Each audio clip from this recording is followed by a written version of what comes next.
আপনি তো অনেক স্মার্ট, গরিবের সালমান শাহ। আসলে ভাই আমার কোনো দোষ নাই, বন্ধুর জন্য আসছি ভাই, বুঝেন নাই? বন্ধু বিয়ে করবে, আমি তো জীবনে প্রেমে কি জানি না, তাই না বন্ধু? এই তুই কি পুরুষ না পায়জামা? সত্যি কথা বলতে কি ভাইয়া, আপনাকে দেখে না আমার 1 নম্বর 2 নম্বর সবগুলো চাপ দিচ্ছে ভাই, আমি যাই। চুপ, একদম চুপ, সব ড্রামা চুপ।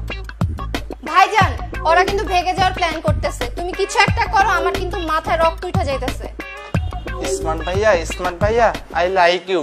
আমার তো কোনো দোষ নাই, আপনি আমাকে লুঙ্গি পায়জামা সালোয়ার কামিজ কাচ্চি বিরিয়ানি যা ইচ্ছা তাই বলেন, কোনো দোষ নাই। দোষ কার? স্মার্ট আন্টির। এই জুয়েলের বাচ্চা জুয়েল, তুই আমার দোষ দেশ কি জন্য? হ্যাঁ, সব দোষ এই বদমাইশটা। আপনারা ওরে বান্ধব, ওরে সবার সাথে বান্ধব, এই সব কিছুর মূল্য হচ্ছে তুই। তুই ধুলাই খা, আমি গেলাম। মা, আমরা বুঝলাম না, তুমি আমার 1.5 মিনিটের একটা ট্রেলার দেখাই দিলা। ভাইজান দেখছো, ওরা এখন চলে যাওয়ার ফন্দি করতেছে।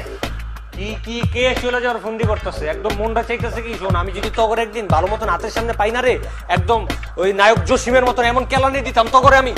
এই তোর ছিলা, এখন কই যাস?